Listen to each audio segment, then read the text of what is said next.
unayetupenda kwa namna ya kipekee, Mungu ambaye umeturithisha tena mwaka huu, Bwana Mungu uliyetupa kibali cha kuiona siku ya leo, Mungu ambaye uko mahali hapa ukisema nasi katika mfungo huu wa siku 21, Bwana tunajinyenyekeza mbele zako pamoja na wale wote wanaotufuatilia, Mungu mfalme, nikikusihi jioni ya leo tunaposikia neno lako na tunapoomba na kuweka msingi huu, Mungu wa Ibrahim, Mungu wa Isaka, Mungu wa Yakobo, uwe katikati yetu, useme nasi Bwana, watu wako wakajazwe na neno lako. Tunapoomba tunaomba kibali chako katika jina la Yesu Kristo. Baba, tumeomba na kuamini, amen. Hebu piga makofi mengi mbele za Mungu aliye hai. Ongeza hayo makofi hayatoshi, piga makofi kabisa mbele za Mungu aliye hai. Amen. Amen. Amen. Naomba tukae katika uwepo wa Mungu. Tunamshukuru sana Mungu kwa ajili ya praise. Tunaomba tuwapigie makofi na vigelegele watumishi wa Bwana. Nichukue nafasi hii kumshukuru Mungu ambaye ametuleta leo ikiwa ni siku yetu ya 3 baada ya Jumapili, na tunamshukuru Mungu kwamba tuko na mchungaji kiongozi kwenye madhabahu. Hebu tumshangilie Mungu kwa ajili yake. Ni kukaribishe mpendwa unayetufuatilia na we ambaye uko kwenye hii madhabahu. Tunamshukuru Mungu ametupa neema hii ya kuwa na mfungo wa siku 21, na tumeanza tarehe 11 tukihitimisha tarehe 31 ya Januari hii. Neno ambalo tumelibeba au ujumbe ambao tumeubeba unasema umuhimu wa kufanya agano na Mungu. Umuhimu wa kufanya agano na Mungu. Na neno ambalo linasimama na ujumbe huu ni Mambo ya Nyakati wa Pili, ile sura ya 15 na ule mstari wa 12. Kitabu kile cha Mambo ya Nyakati, ile sura ya 15 na mstari ule wa 12, maandiko yanasema wakafanya agano ya kuwa watamtafuta Bwana Mungu wa baba zao kwa mioyo yao yote na kwa roho zao zote.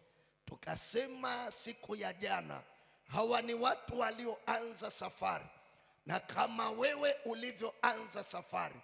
Lakini tulipoanza na mistari ya juu, tukaona ya kwamba watu hawa walikosa amani, watu hawa walikosa matumaini, wakafika mahali maandiko yanatuambia wakavunjika.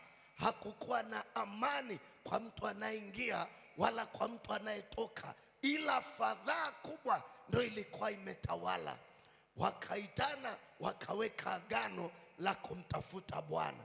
Na sisi tumeanza huu mwaka tuna agano la kumtafuta Bwana katika jina la Yesu Kristo, amen. Tukasema katika kile kitabu cha Isaya 55 na ule mstari wa 6, neno linasema mtafuteni Bwana madam anapatikana, mwiteni madam yu karibu. Tukasema Mungu wetu ni Mungu anayepatikana. Nisikie mtu mmoja anasema amen. Mungu wetu ni Mungu anayepatikana. Kama watu hawa waliweka agano la kumtafuta Bwana, maandiko yanatuhakikishia huyu Mungu tunayemtafuta anapatikana. Na mwaka huu kibamba anapatikana katika jina la Yesu Kristo. Anapatikana kwako, anapatikana kwangu kwa damu ya Yesu. Sema amen. Nikakupa kile kitabu cha Kutoka ile sura ya 2 na mstari wa 24. Kitabu cha Kutoka ile sura ya 2 na mstari wa 24. Maandiko yanasema hivi, Kutoka ile sura ya 2 na mstari wa 24. Mungu akasikia kuugua kwao, Mungu akakumbuka agano lake alilofanya na Ibrahim na Isaka na Yakobo.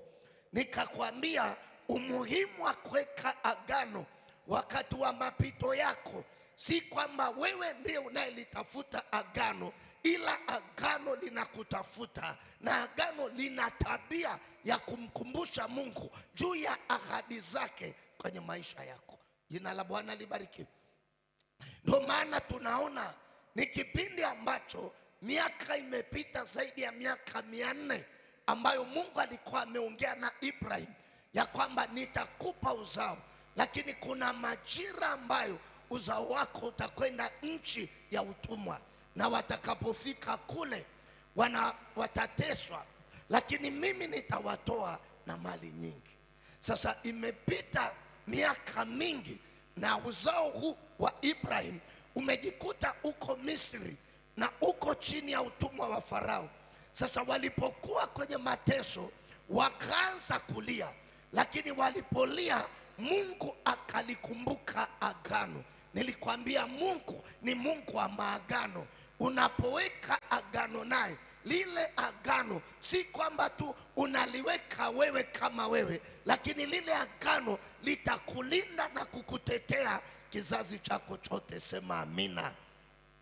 Tukajifunza sasa agano ni nini? Agano ni nini? Tukasema kitu cha namna hii: agano ni makubaliano ya pande mbili au watu wawili wenye nia ya kufanya jambo. Agano ni makubaliano au mapatano ya pande mbili au watu wawili wenye nia ya kufanya jambo. Labda nirudie tena, nikasema agano ni makubaliano ya pande mbili au watu wawili wenye nia ya kufanya jambo. Na nikasema katika kuweka agano kuna upande wa Mungu aliye hai na kuna upande wa kwako. Na maana ya hili agano ni kwamba wewe usimame kwenye nafasi yako, na ukisimama kwenye nafasi yako, Mungu naye atasimama kwenye nafasi yake, na ndipo agano litakuwa limetimia. Nikakupeleka mbele kidogo, nikakwambia kuna aina nyingi za maagano. Kuna aina nyingi za maagano, na nikakwambia katika hizi aina nyingi yako maagano 4 ambayo ni makubwa, na ndio tunaenda kuyaangalia katika jina la Yesu. Agano namba 1 nikakwambia ni agano kati ya Mungu na wanadamu.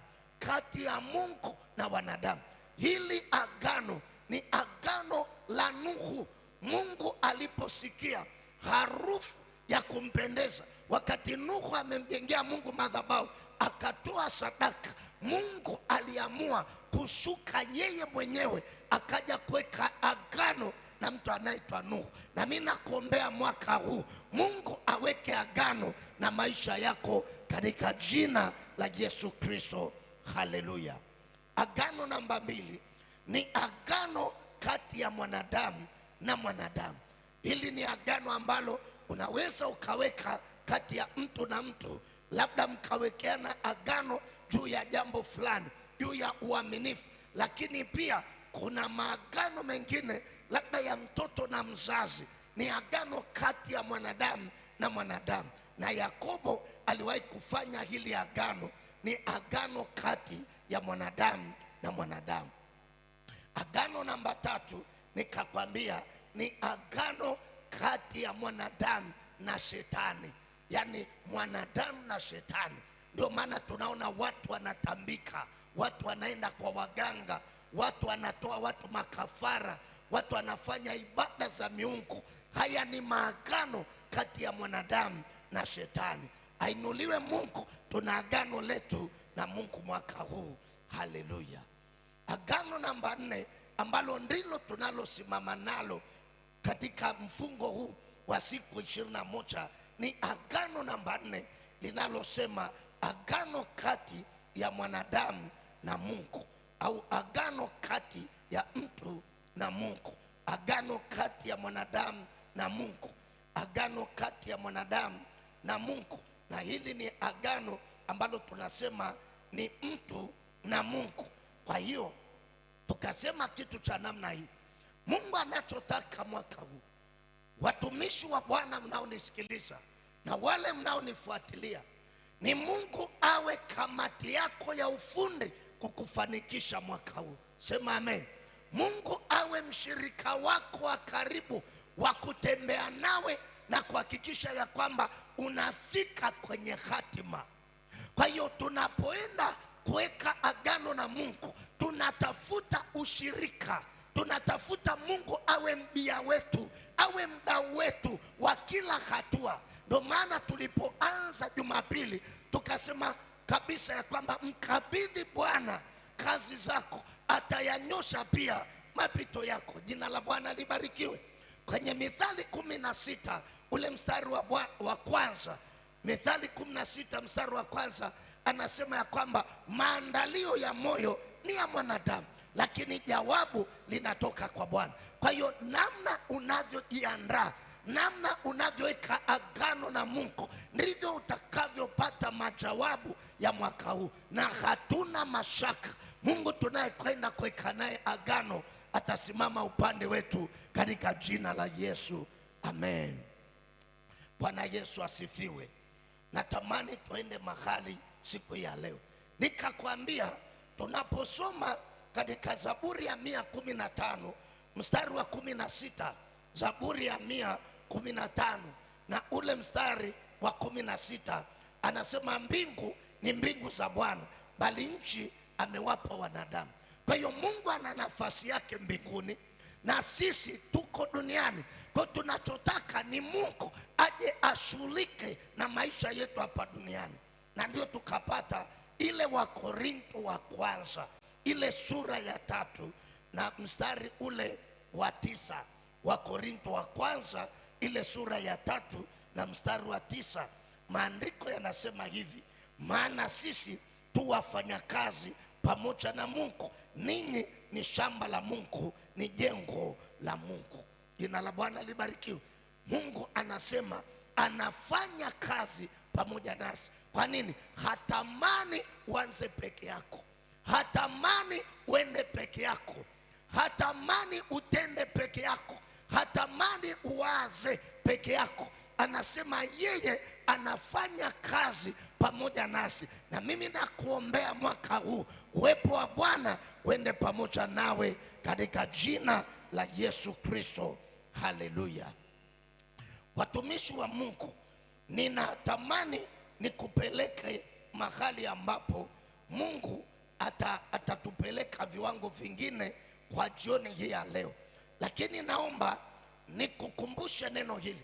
Tunaposema Mungu hapendi upite peke yako, hilo pito, au hapendi uende peke yako, amesema kabisa katika Zaburi ya 23 mstari wa 4. Kwa yule ambaye hakuwepo, natamani kuweka msingi ili uweze kuelewa mahali tunapoenda. Zaburi ya 23 na mstari wa 4 anasema, nam nijapopita kati ya bonde la uvuli wa mauti, sitaogopa mabaya, kwa maana wewe upo pamoja nami, gongo lako na fimbo yako yanifariji. Mungu hapendi uende peke yako, hapendi hata kama ni jaribu upite peke yako. Jaribu hilo litakuangamiza. Mungu anachotaka ni katika kila hatua awe pamoja nawe. Na ndio maana katika Isaya 43 na ule mstari wa 2, Isaya 43 na mstari ule wa 2 anasema, upitapo katika maji mengi nitakuwa pamoja nawe, na katika mito haitakugarikisha. Uendapo katika moto hutateketea, wala mwali wa moto hautakuunguza. Jina la Bwana libarikiwe. Tukasema mwaka huu, kabla ya kitu chochote, kabla hatujaenda mahali popote, tunatamani tuanze na Bwana. Na kama tunaanza na Bwana, tunatamani kuweka agano naye. Sasa siku ya leo naomba tuende pale tulipoachia jana, tusogee mbele kidogo. Na ninaomba nianze kwa kukwambia hivi: jambo kubwa tunalojifunza kuhusu agano ni kwamba Mungu hakupi tu miujiza, Mungu hakupi tu baraka, lakini Mungu anachotaka sana kwenye maisha yako ni kuunda mkataba na yeye. Watu wote tunajua katika Mungu kukubariki anaweza akatumia baraka zake, lakini tunasema mwaka wa baraka. Saa nyingine mvua zinakuja, zinaweza zikaja mkoa fulani na mkoa fulani zisije. Watu fulani wanaweza wakabarikiwa, lakini watu wengine wasibarikiwe. Tunaposema muujiza, muujiza unaweza ukashuka, lakini muujiza unakuja kwa kipindi maalum. Lakini tunaposema agano, ni mkataba, katika magumu, katika mepesi, bado Mungu anatembea nao. Haleluya, haleluya. Unapoweka agano na Mungu, hutegemei tu kwamba ni muujiza, kwa sababu kuna watu wengi wanakiri ya kwamba mwaka huu ni mwaka wa miujiza, na mimi nakubali kabisa. Kuna watu wamekiri mwaka huu ni wa baraka, na mimi nakiri kabisa. Baraka ya kwanza ni pumzi tulio nayo. Jina la Bwana libarikiwe. Lakini tunaweza tukakapa tukasikia ndani ya mwaka mvua zimekata, watu wameweka mazao lakini hayakuota. Kwa nini? Mvua zimekata. Kwa sababu baraka inaweza ikaja au isije. Lakini tunaposema ni agano, manake unaunda mkataba wa kudumu. Hata katika magumu bado Mungu anakusaidia. Hata katika magumu Mungu anakushika mkono. Hata katikati ya njaa Mungu anakusaidia. Sema amen. Sikiliza, kuna watu walishaacha kazi zao wakaenda kumsikiliza Yesu. Wakakaa siku ya kwanza, siku ya pili, wameenda na siku ya tatu. Yesu akasema, siwezi kuona watu hawa wanakufa na bado wananisikiliza. Wakaambiwa watu watafute chakula. Wanafunzi wakasema, mahali hapa tulipo ni jangwa na ni nyika, hakuna chochote. Bado Yesu anasisitiza watu wapewe chakula. Akasema, kuna nini hapa? Wakasema, hakuna kingine chochote zaidi ya huyu binti ambaye ana kijana ambaye ana mikate 5 na samaki 2. Akasema, hiyo hiyo ilete. Lakini Yesu alipoinua juu akaomba, kilichotokea ni chakula cha kutosha. Ukiwa na agano na Mungu aliye hai, hata jaribu likija, hata vita ikija, Mungu uliye naye ni Mungu anayefanya njia pasipo na njia. Jina la Bwana libarikiwe. Ni Mungu anayefanya njia pasipo na njia. Na ndio maana mwaka huu wewe utakayeweka agano na Mungu, kuna kipindi watu watakuja watasema, tuambie ni nini ulichofanya ukapenya hapa. Maana kuna watu mpaka saa hii hawaamini kama Mungu anaweza akakuinua. Hawaamini kama Mungu anaweza akasababisha mafanikio kwako. Hawaamini kama Mungu anaweza akakuinulia mtu akakubariki. Hawaamini kwamba kwenye hiyo bahari iliyoko mbele yako Mungu ana uwezo wa kuigawanya. Lakini mwenye agano na Mungu huwa hayuko peke yake. Hata kama akikutana na magumu, agano lina tabia ya kuwainua watu wa Mungu. Na mimi nakuombea mwaka huu, wewe uliyeko mahali hapa, uwe wa kwanza kuinuliwa katika jina la Yesu Kristo. Haleluya. Jina la Bwana libarikiwe. Ni kitu ambacho nataka nikwambie. Tengeneza mkataba. Usiende peke yako mwaka huu. Nenda na wingu. Nenda na wingu mpendwa. Nenda na uso wa Bwana katika mipango, katika hatua zako. Anza na Mungu kwanza. Mshirikishe Mungu kila ulicho nacho. Na ndio maana nikakwambia, hata kama ni changamoto yoyote, mbelekee huo udhaifu, atakusaidia katika jina la Yesu Kristo. Sasa ninaomba nikupeleke mahali muhimu kabisa, ambapo siku ya leo natamani kila ambaye Mungu amempa neema ya kunisikiliza, na kila ambaye Mungu amempa neema kuwepo kwenye ibada, ya kwamba Mungu atupe kitu ambacho tutasimama nacho. Lakini jambo hili nalokufundisha, ninaomba lifunuliwe kwako, ulione kwa macho ya damu na nyama. Sema amen. Inua mkono wako wa kulia juu. Inua mkono wako wa kulia juu. Sema kwa sauti, e Mungu uliye hai, niko mbele zako. Ninakusihi kile ambacho umekusudia mwaka huu kwenye maisha yangu, ninajipatanisha na hilo jambo, na hizo baraka, na huo muujiza uje kwenye maisha yangu, nione kwa macho ya damu na nyama. Wote tuseme amen. Sasa naomba nikuambie kitu cha namna hii. Katika kipengele cha agano kati ya mwanadamu na Mungu, kipengele hiki kimegawanyika katika maagano binafsi tofauti tofauti. Jina la Bwana libarikiwe. Natamani kuweka wazi hapa ya kwamba tunachotamani kujifunza ni namna wewe binafsi unavyoweza kuweka agano lako na Mungu, na hilo agano likakusaidia kuvuka katika kila hatua ulionayo mwaka huu. Kumbuka ya kwamba huyu uliyeko naye kwenye kiti amebeba cha kwake.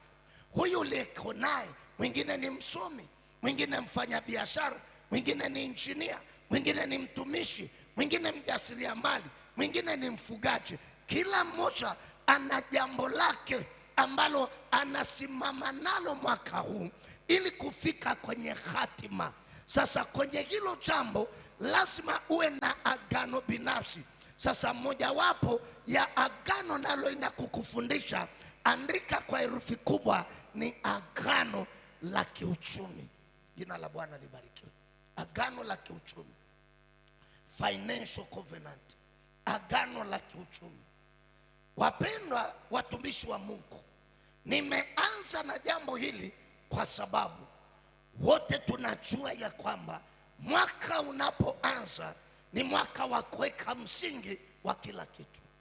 Mwaka unapoanza ndio mwanzo wa mipango mikubwa ya kimaendeleo, mipango ya ujenzi, mipango ya maendeleo, mipango ya biashara.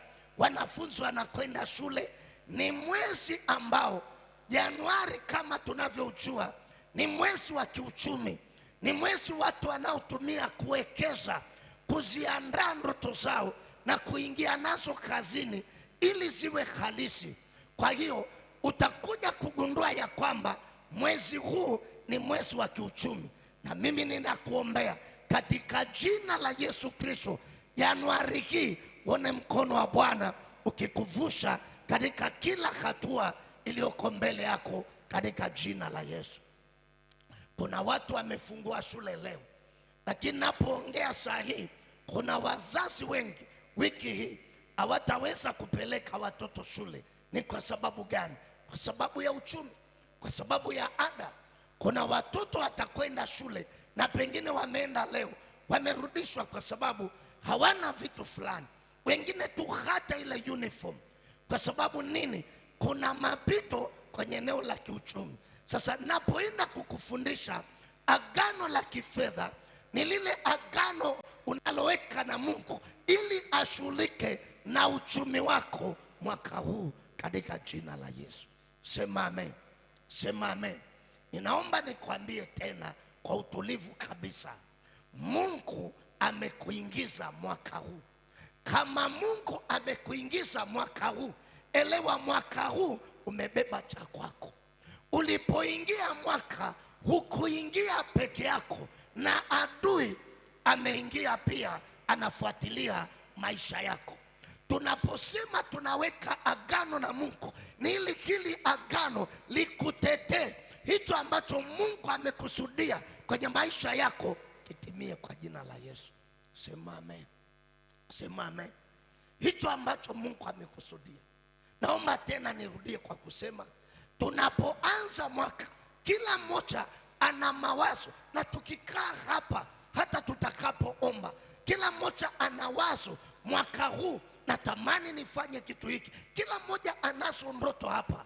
Mwingine ukimuuliza anasema natamani kuwa na mtaji mwaka huu. Mwingine anasema natamani kujenga. Mwingine anasema natamani kumiliki hiki. Mwingine anasema natamani kwenda viwango hivi vya kibiashara. Kila mmoja aliyeko hapa ana ndoto yake, lakini hiyo ndoto hujawa nayo leo. Pengine umekuwa nayo mwaka juzi, ukawa nayo mwaka jana, lakini unashangaa kila unapojiandaa kuna namna adui anainuka anakuzuia.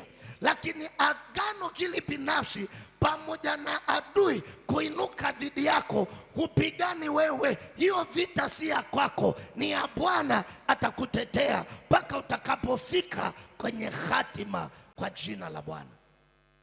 Kwa hiyo ni pale ambapo unapita kwenye majaribu kadha wa kadha ya kiuchumi, alafu Mungu anasimama kukutetea. Na mimi nataka nikwambie, Mungu tuliye naye ni Mungu anayemuinua mtu mavumbini na kumketisha na wakuu. Hapo ulipokaa kwenye kiti ni mapito tu, kuna mahali unakwenda kwa jina la Yesu. Muda wowote Mungu anaweza akatenda muujiza kwako na kila mtu akauona ukuu wa Mungu wako. Haleluya, jina la Bwana libarikiwe. Mwambie jirani yako, ni mapito tu, kuna mahali ninaenda. Ndio maana jana nikakwambia na leo nikakumbusha, neno linasema nijapopita kati ya bonde la uvuli wa mauti sitaogopa mabaya. Naomba tusome maandiko hapa na tutaenda mahali na kisha tutaomba. Naomba kila mmoja afungue Biblia yake katika kile kitabu cha Mwanzo 28 mstari wa 20 mpaka ule wa 22. Kitabu kile cha Mwanzo 28, 20 na 22. Kitabu cha Mwanzo 28 mstari wa 20 mpaka ule wa 22. Kitabu cha Mwanzo 28, 20, 22. Yakobo akaweka nadhiri akisema, Mungu akiwa pamoja nami, akinilinda katika njia niendayo, na kunipa chakula nile na nguo nivae, nami nikirudi kwa amani nyumbani kwa baba yangu, ndipo Bwana atakuwa Mungu wangu, na jiwe hili nililolisimamisha kama nguzo litakuwa nyumba ya Mungu, na katika kila utakalonipa hakika nitakutolea wewe sehemu ya 10. Jina la Bwana libarikiwe. Naomba nitazame huko mbele, nitazame tu huko mbele. Yakobo alikuwa katika mapito, na katika maisha yake hakuwahi kugundua ya kwamba iko siku anaweza akaitoroka nyumba yake, anaweza akawacha ndugu zake, akawacha wazazi, akakimbia kwa sababu ya jambo lolote kwenye maisha yake. Mimi nataka niwaambie, wakati mwingine tuko mjini wapendwa, ila kuna watu wamekuja mjini kwa sababu tu mazingira ya kijijini au mazingira ya familia yamekuwa ni magumu. Sasa kwenda mjini au kuja mjini sio dhambi. Tunachoomba hapa, pamoja na kuja mjini, pamoja na kwenda mjini, pamoja na kwenda nje ya nchi, ni Mungu ahusike na hiyo safari yako katika jina la Yesu. Mungu ahusike na wewe kwenye huo mji, kwenye hilo jiji, katika jina la Yesu Kristo.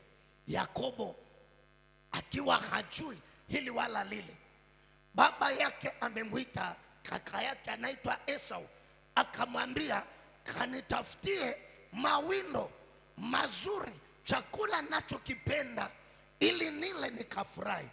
Na Esau akaondoka, lakini huku nyuma mama akainuka akamwendea Yakobo akamwambia, hii baraka ni ya kwako, kwa hiyo fanya juu chini uingie kwa baba yako akubariki. Yakobo akasema, mama, jambo hili litakuwa laana kwangu. Mamake akamwambia, hapana, mimi nimekwambia nenda, hata kama ni laana itakuwa juu yangu mimi mwenyewe. Akamwandalia mwanambuzi akampeleka kwa baba yake. Baba yake akambariki Yakobo akijua ya kwamba ni Esau. Sasa wakati Esau anarudi akakuta mbaraka umeshaondoka. Kwa hiyo Esau akawa na hasira. Nataka nizungumze juu ya familia moja ambayo wameinuka watesi, wameinuka ndugu, hawasimame upande moja. Wa ndugu wakasema na tuwe pamoja kwa ajili ya kuleta amani, lakini wameinuka kinyume ili kumalizana mwaka huu katikati ya maangamizi. Bwana asimame upande wako, akulinde, akuepushe na roho za watesi katika jina la Yesu Kristo. Bwana asifiwe. Nataka nikusaidie kitu hiki, ya kwamba vita imetokea, na hii vita ilikuwa ni mbaya mno, kwa sababu Esau anasema baba yangu amekuwa ni mzee, na kama amekuwa ni mzee najua atakufa muda si mrefu, kwa hiyo mimi nitamua Yakobo. Mama akamwangalia Esau, akajua hasira zake za kuchinja wanyama, za kukimbiza wanyama porini, atamua mdogo wake.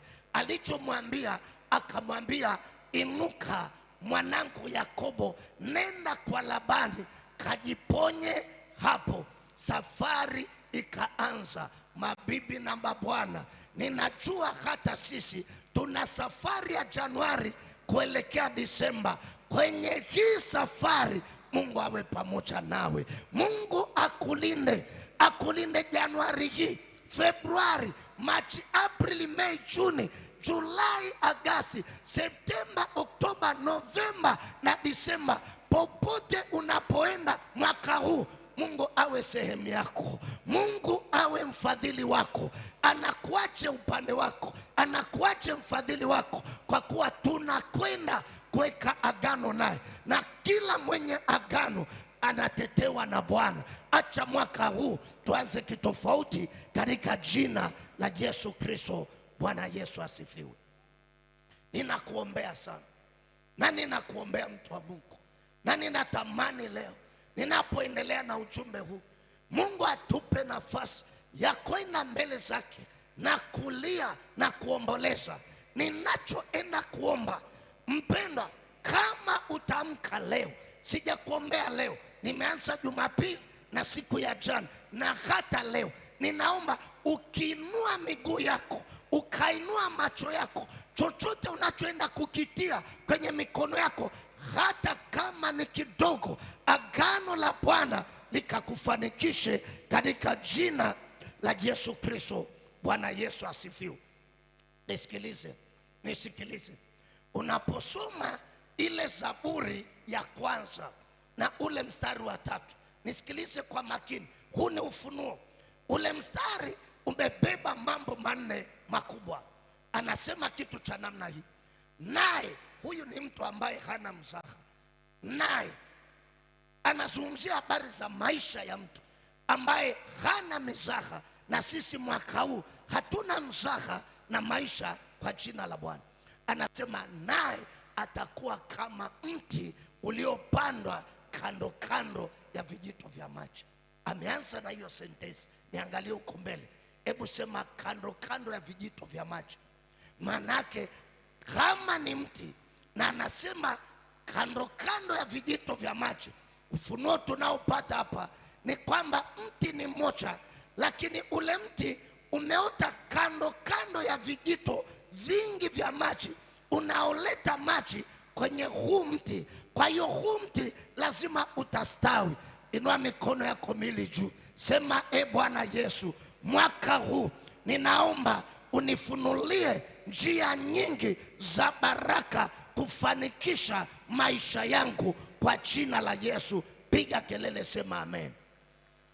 Mungu akufunulie milango mingi, milango ya baraka, milango ya kuvuka, milango ya kuona mkono wa Bwana kwenye maisha yako, kama mti uliopandwa kando kando ya vijito vya maji. Sasa sikiliza, anasema sentensi ya pili, uzao matunda yake kwa majira yake. Mabibi na mabwana, tunapopita barabarani, tunapokwenda mjini, tunaona watu waliofanikiwa. Pale tunapoishi tumeona watu waliofanikiwa. Pengine ndugu zetu tuliozaliwa nao tumeona watu waliofanikiwa. Ninataka niachilie neno hili kwenye hii madhabahu, ni majira yao ya kwako yanakuja kwa jina la Bwana. Ni majira. Mungu anaweza akamwinua mtu Januari, usiwe na shida. Atakuinua Februari, atakuinua macho. Kuna mtu yuko hapa, muujiza wake ni mwezi wa 6. Sasa kaa kwa kuatamia maombi yako, maana dakika au majira yote mbingu itajibu kwa ajili yako katika jina la Yesu. Bwana Yesu asifiwe. Bwana Yesu asifiwe. Kuna mahali nataka nikupeleke.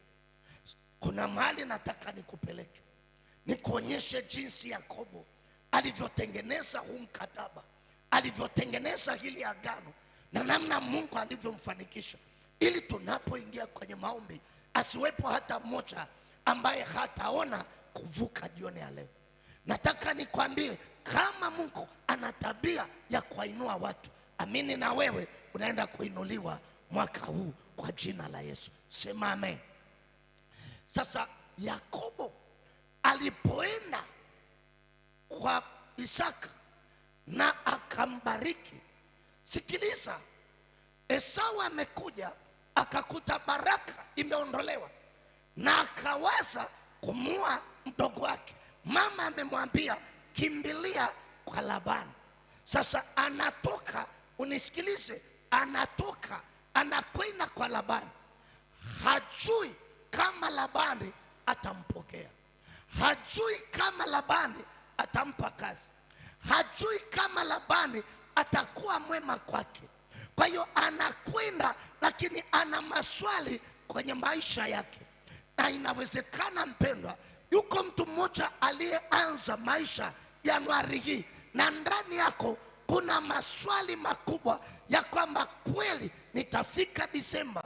Kama hali ni hii Januari hii, kuna mahali nitakwenda. Nataka nikwambie, Mungu aliyekulinda toka tumboni akakuleta kwenye semina hii, akakupa kunisikiliza saa hii, kwa jina la Yesu, huyo Mungu ana nguvu za kukulinda, kukutetea na kukupeleka kwenye hatima yako katika jina la Yesu Kristo. Sema amen.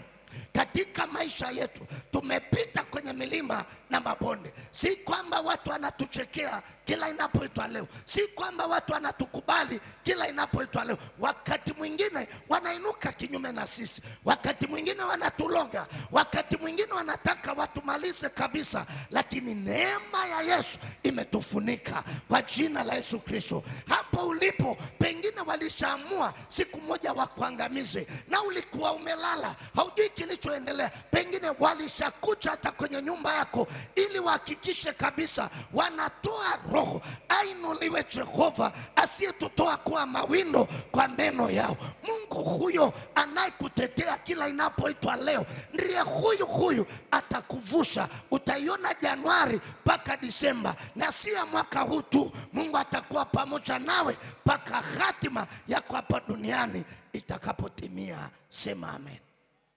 Lakini jambo la msingi, weka agano na Mungu wako. Weka agano na Mungu wako. Usiende kienyeji, usiende tu kichwa kichwa. Yakobo ana maswali mengi na anajiuliza, je, huku ninakoenda nitapokelewaje? Nitaishi wapi? Nitakula? Nitapata nguo? Angalia, alipoenda akafika mahali amechoka, ni porini na hajapita barabarani. Pengine angepita barabarani angekutana na watu wanaojua anatafutwa na Esau, na wangetoa siri ya kwamba ndugu huyu anakimbilia huku. Ni porini na akafika mahali hana kitu kingine chochote, akawa amelala, akachukua jiwe akaweka kichwa chake.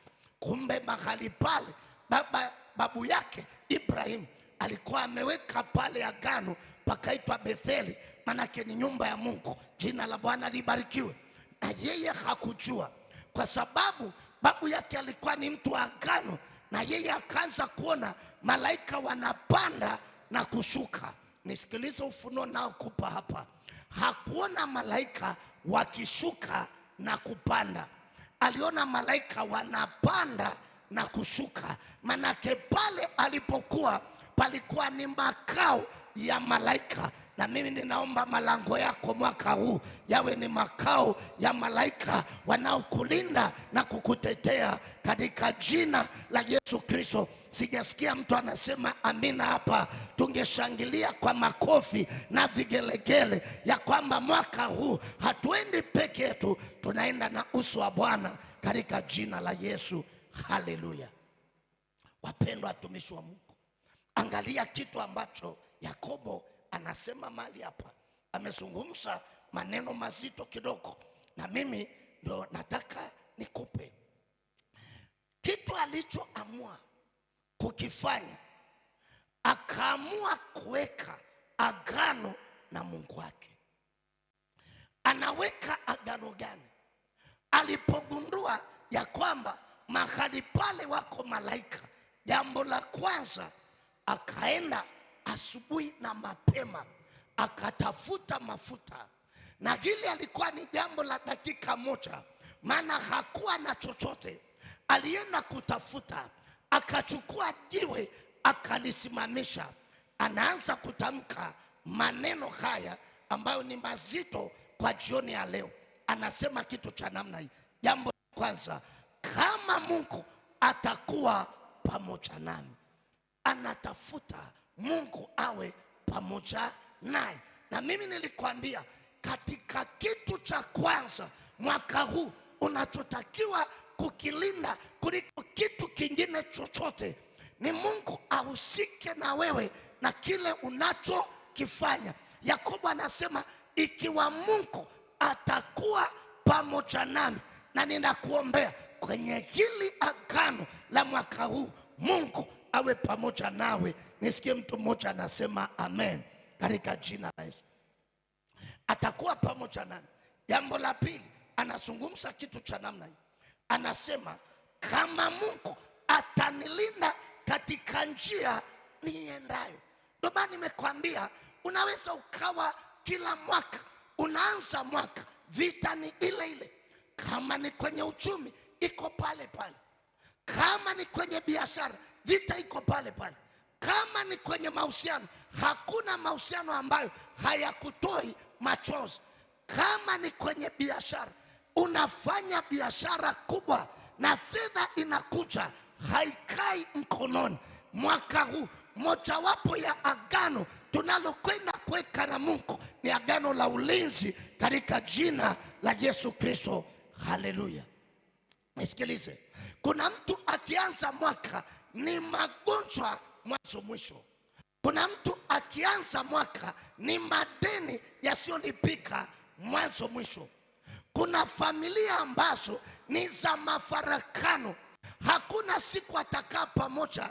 Wengine hawaongei ndugu na ndugu, ni vita mwanzo mwisho. Unapoweka agano na Mungu aliye hai, mojawapo ya hilo agano ni kukulinda wewe, ni kulinda na uchumi wako na hatua zako za maisha yako. Na ninakuombea tumishi unayenisikia saa hii, kwa jina la Yesu Kristo, Mungu akulinde na watesi mwaka huu.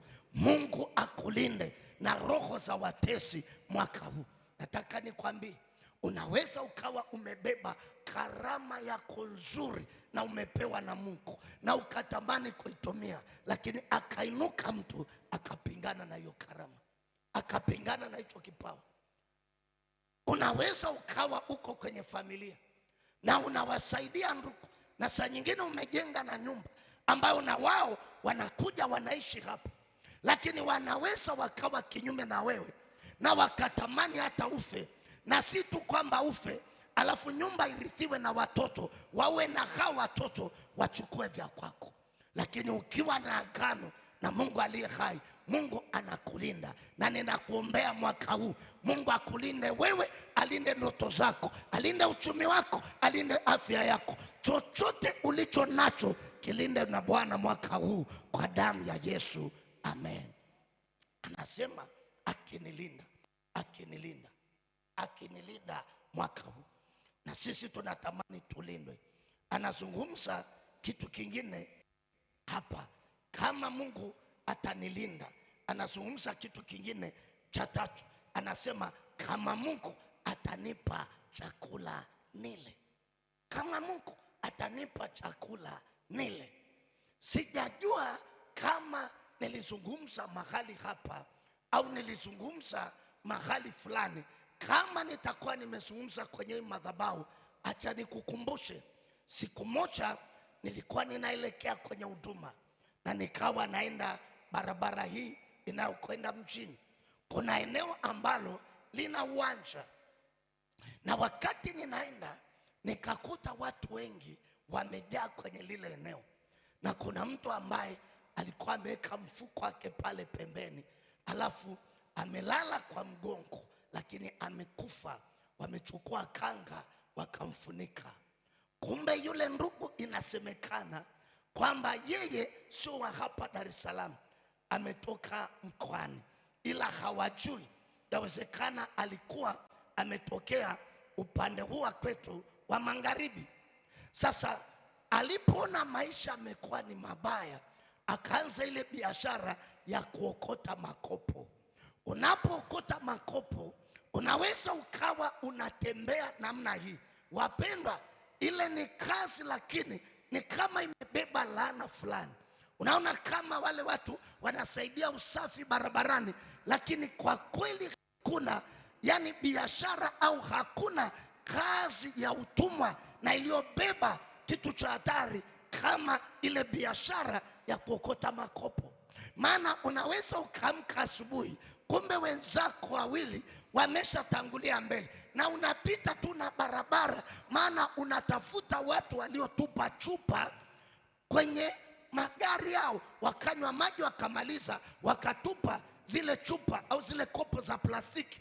Kwa hiyo wewe unaokota, na mpaka uje upate kilo moja, upate kilo 10, upate shilingi 2,000, 3,000, sio kitu cha kawaida. Kwa hiyo inawezekana huyu mtu alitembea sana, akatoka upande huo akaingia Dar es Salaam, bado akawa anatembea. Na kumbuka, kama amechoka mahali popote anaweza akalala.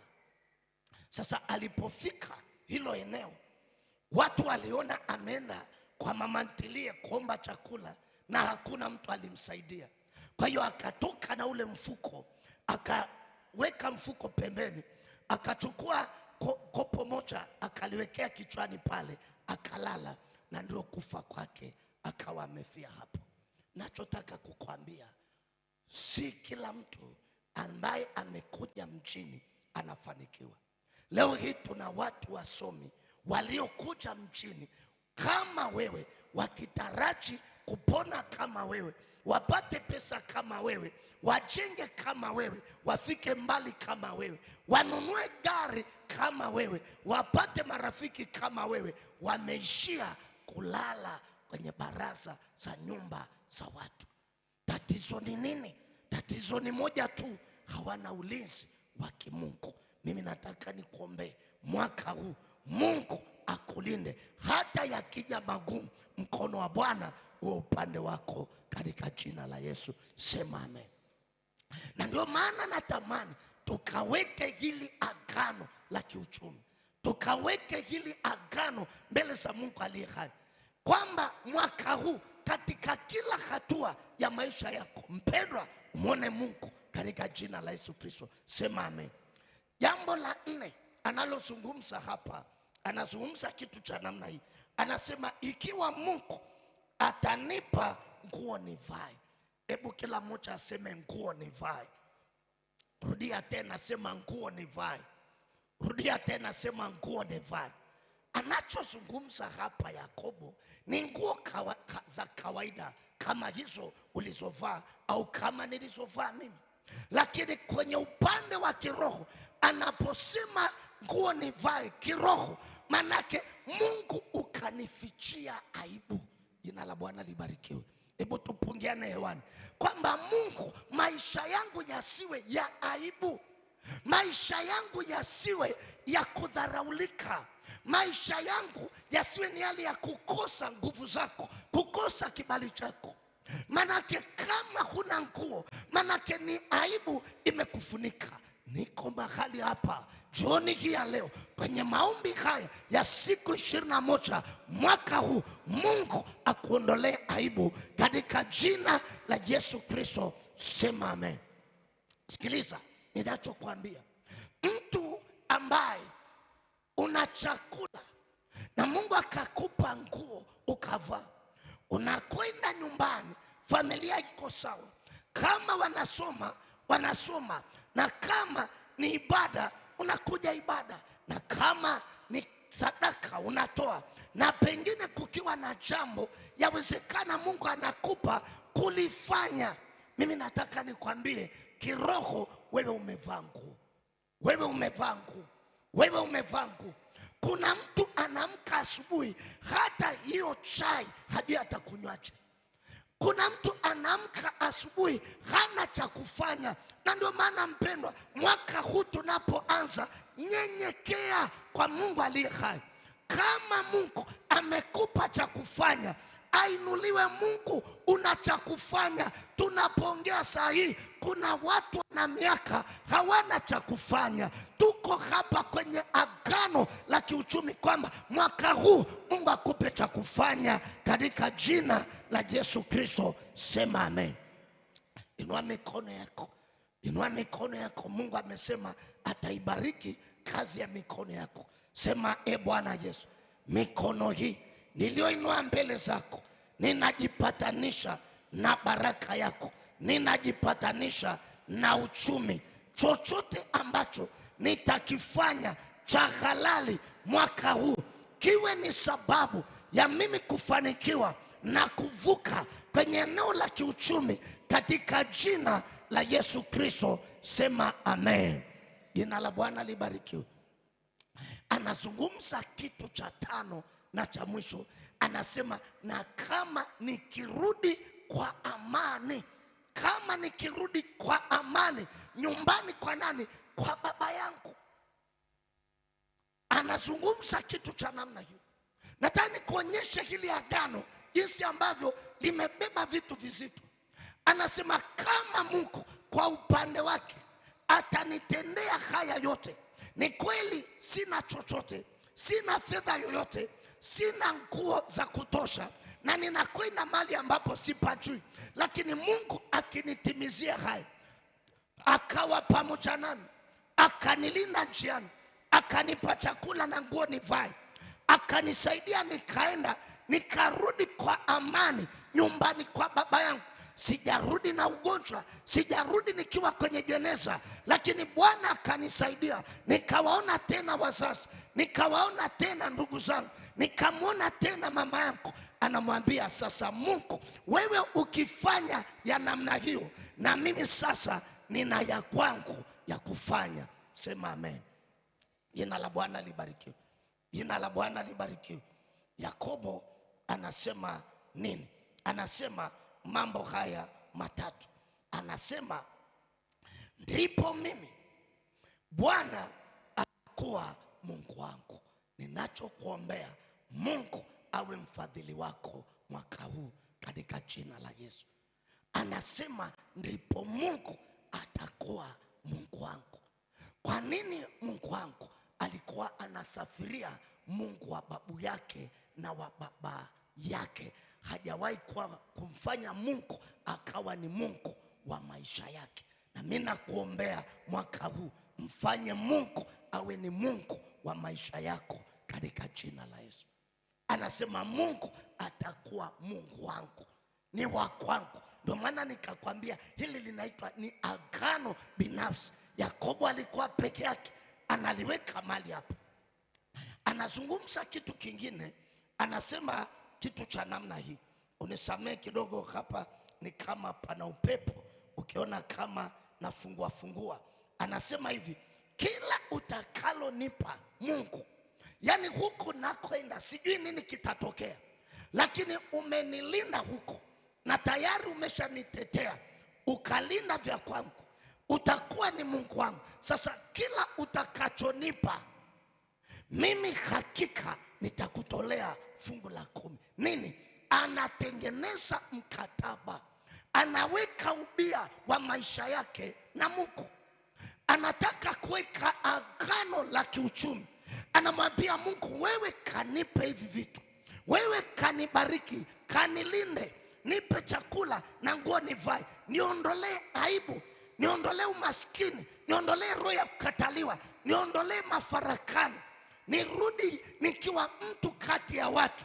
Anasema chochote utakachonipa Jehova, nitakutolea fungu la 10. Jina la Bwana libarikiwe. Naomba nikupe ushuhuda huu.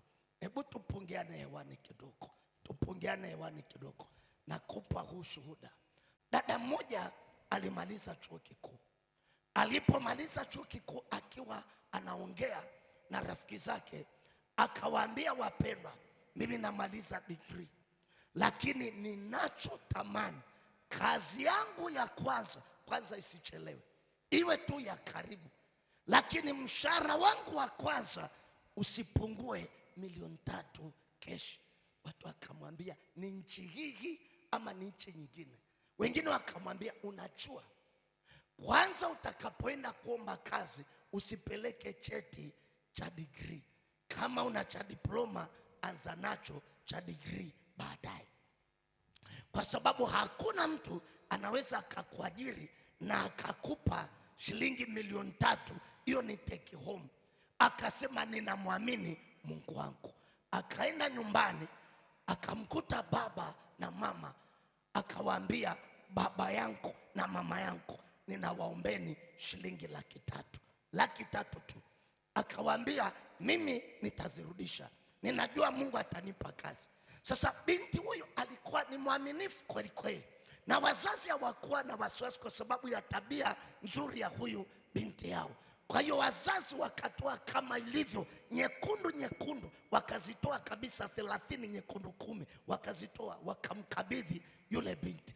Yule binti akabeba, akaenda madhabahuni, akasema kitu cha namna hii: ninakushukuru Mungu kwa kuwa umenipa kazi, na hili ni fungu langu la 10 kwa mshahara wangu wa kwanza wa 3,000,000. Akatoa. Sasa Mungu hakuchelewa, ndani ya wiki ya pili akapata kazi. Take home ni shilingi 3,000,000, kama alivyoenda mbele za Bwana. Ninakuombea mwaka huu usiende kwa kubahatisha, nenda kwa uhakika mbele za Mungu wako. Weka agano, mwambie Mungu, hujawahi kusema uongo, wewe si mwanadamu. Ninajua mwaka huu kuna taarifa nyingi huko nje, kuna taarifa za kisiasa, kuna taarifa za kiuchumi, kila mtu anaongea la kwake, lakini habari yangu ni moja, nina agano na Mungu wangu. Kwa hiyo chochote kinachotokea, hata yakija matisho, Mungu wangu anaweza kunitetea.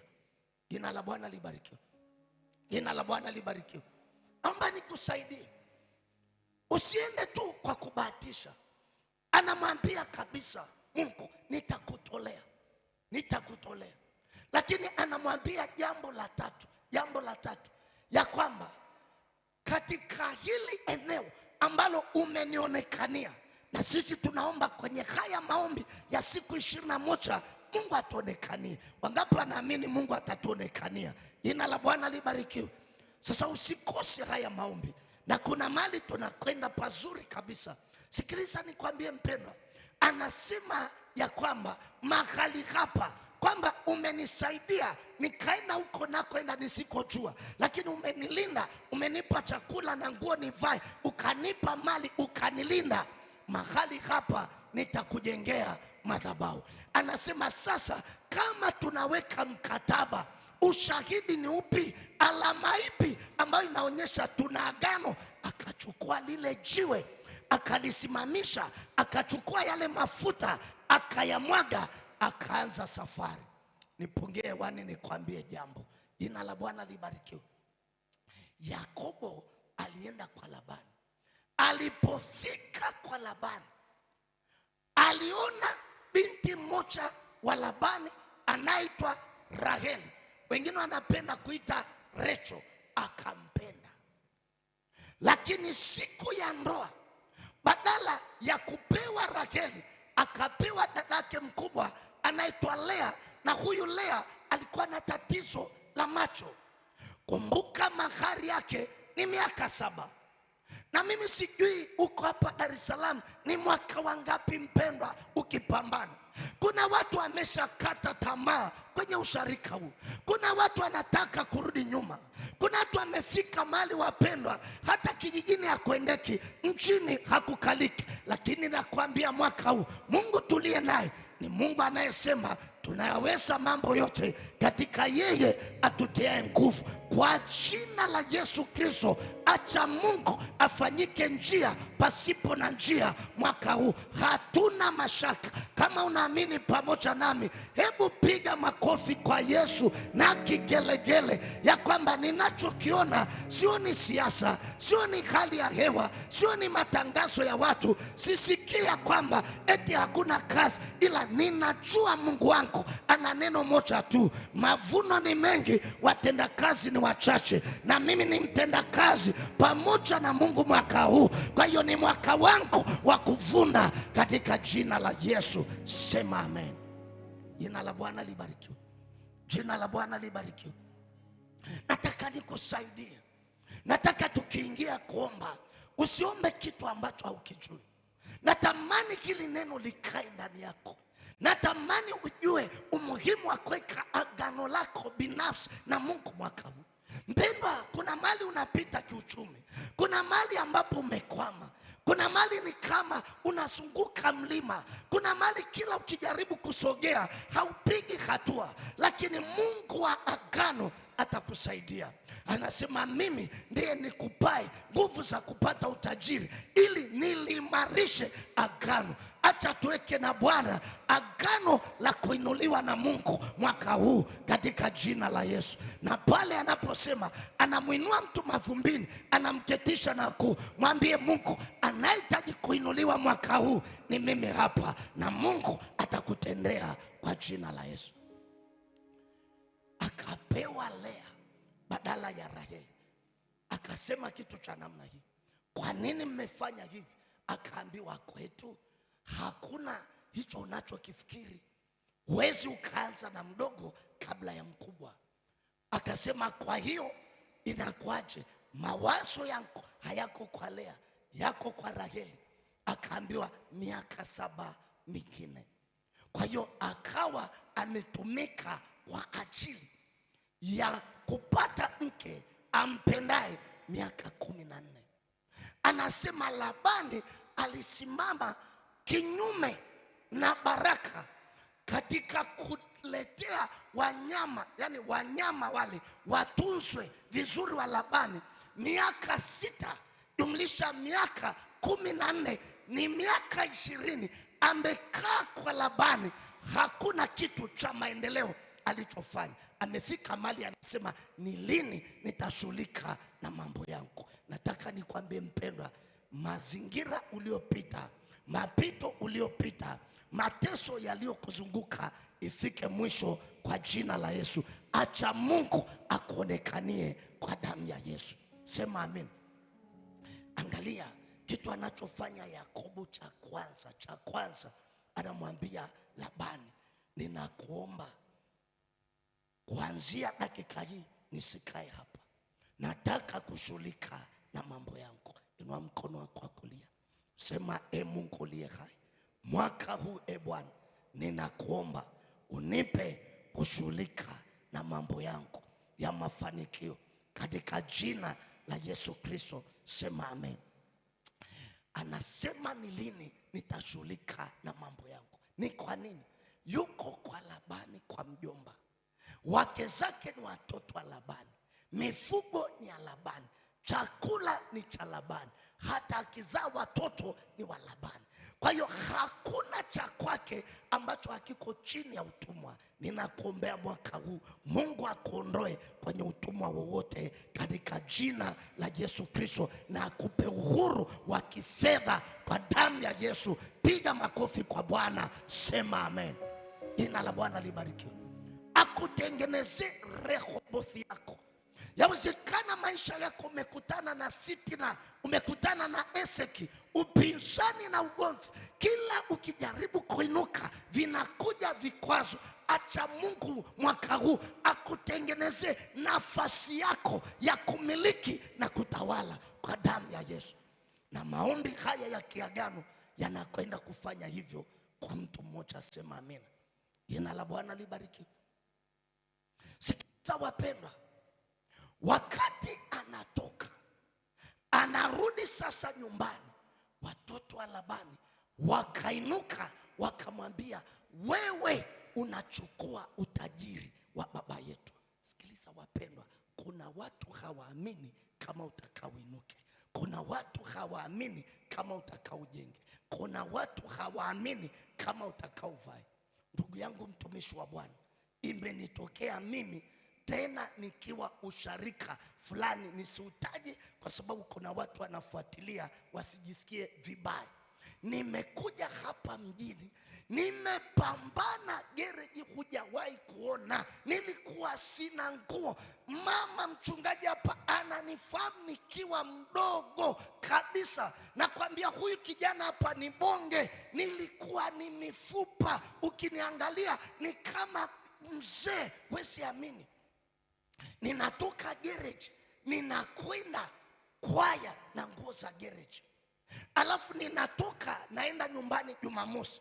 Nguo ambayo nimevaa miaka ile ya 96 97, wapendwa, tulikuwa tunachukua chumba kimoja, lakini kila mtu alikuwa na kochi ambalo lina mito mitatu ya chini na mito mitatu ya juu. Wale wa enzi zangu tupungiane mikono kwa jina la Bwana wanaokumbuka hapo.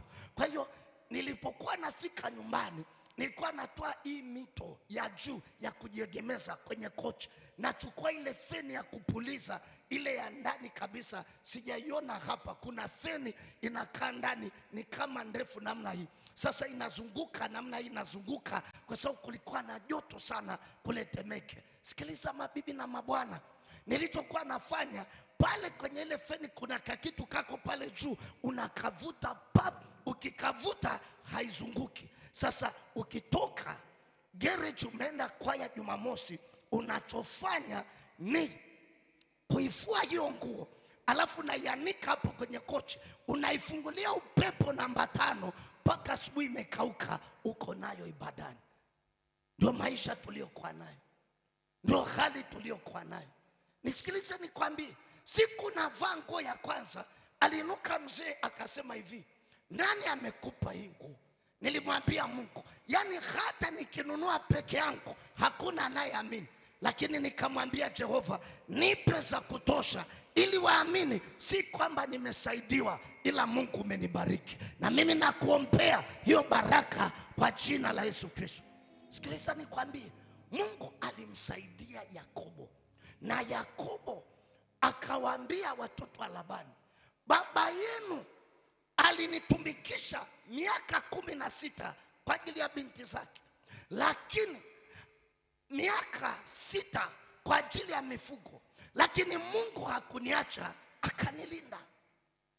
Wakati Labani anainuka anataka kumfuata Yakobo amshambulie, Mungu akamtokea Labani kwenye usingizi, akamwambia ujilinde hicho kinywa, niko na Yakobo. Ni Mungu anamwambia Labani. Labani aliyekuwa mshirikina anamwambia, nina agano na Yakobo, hata neno la shari usisubutu kumwambia.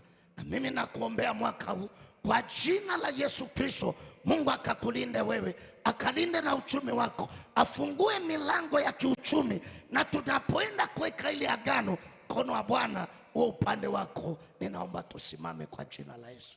Ninaomba tusimame. Ninaomba tusimame. Nilikufundisha jana namna ya kusimama kwa haraka. Simama tu, acha kila kitu hapo. Yes, shika sadaka yako nzuri ambayo unaenda kuingia nayo kwenye maombi usiku wa leo, kwa damu ya Yesu Kristo, kwa damu ya Yesu Kristo, kwa damu ya Yesu Kristo. Ninakusubiri wewe ambaye hujasimama usimame. Shika tu hiyo sadaka yako, shika tu hiyo sadaka yako. Naomba ninapozungumza jambo hili, kabla sija kuingiza kwenye maombi, naomba niombe kwanza. Baba Mungu, asante uishie na kumiliki. Watu hawa wote wameacha vyote, wamekuja kwenye madhabahu. Wanachohitaji ni mwaka huu waweke agano na wewe, agano la ulinzi, agano la kutembea nawe, agano la kuondoa mateso. waone kibali machoni pako. Ninakusihi e Bwana, tunapokwenda kuomba, maneno ya vinywa vyetu na mawazo tulio nayo jioni ya leo yapate kibali mbele zako. Katika jina la Yesu Kristo tumeomba, amen. Mpendwa mtumishi wa Mungu, nataka nikuingize kwenye agano, mambo ya kiagano. Na ninajua yawezekana umekuja mahali hapa na umeanza mwaka kawaida sana, na unaona ndani yako mahusiano yako na Mungu yameharibika, na ndani yako unatamani mwaka huu utembee na Yesu, umkabidhi Yesu maisha yako, awe Bwana na Mwokozi wa maisha yako. Kama uko kwenye ibada hii unatamani kumpokea Yesu awe mlinzi wako, unapoweka agano lako likubalike, inua mkono wa kulia juu. Inua mkono wa kulia juu unayesema, ninamtaka Yesu, nataka nikate shauri, nataka kumpokea Yesu awe Bwana na Mwokozi wa maisha yangu. Sitamani kuanza na dhambi, sitamani kuanza na uharibifu, natamani kutengeneza kwanza na Mungu. Nikishatengeneza awe Bwana na Mwokozi wa maisha yangu, ndipo niendelee na vitu vingine. Kama uko hapa, inua mkono wa kulia juu unayesema, namtaka huyu Yesu. Basi ukiwa umeinua mkono, ninaomba piga hatua, sogea hapa mbele. Tutaomba na wewe uliinua mkono ukiwa hapa mbele. Sogea hapa mbele. Praise, naamini tutakuwa tunamwabudu Mungu kwa ufupi. Yes, sogea tu hapa mbele. Tengeneza na Mungu. Tengeneza na Mungu. Tengeneza na Mungu. Usianze mwaka kienyeji. Usianze mwaka huna Yesu. Kabidhi maisha yako kwa Bwana Yesu.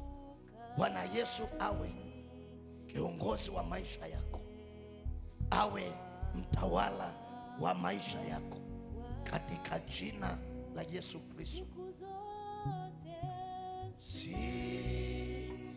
Siku zote niwe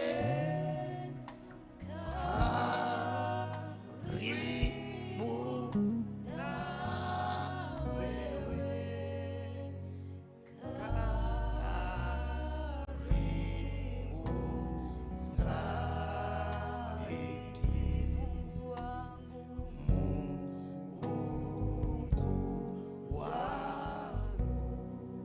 Mtumishi wa Mungu, umeamua kuanza na Yesu, na sisi miaka hiyo, mwaka wa 90 ndio niliotoka mbele kama wewe. Hivyo naombeni nizime hii simu. Jina la Bwana libarikiwe, amen. Na mimi nilikuwa hivyo kama wewe, nilitoka mbele. Wakati natoka mbele hakuna mtu alinielewa. Wengine wakasema ni kwa sababu ni maskini, ni kwa sababu hana mbele wala nyuma.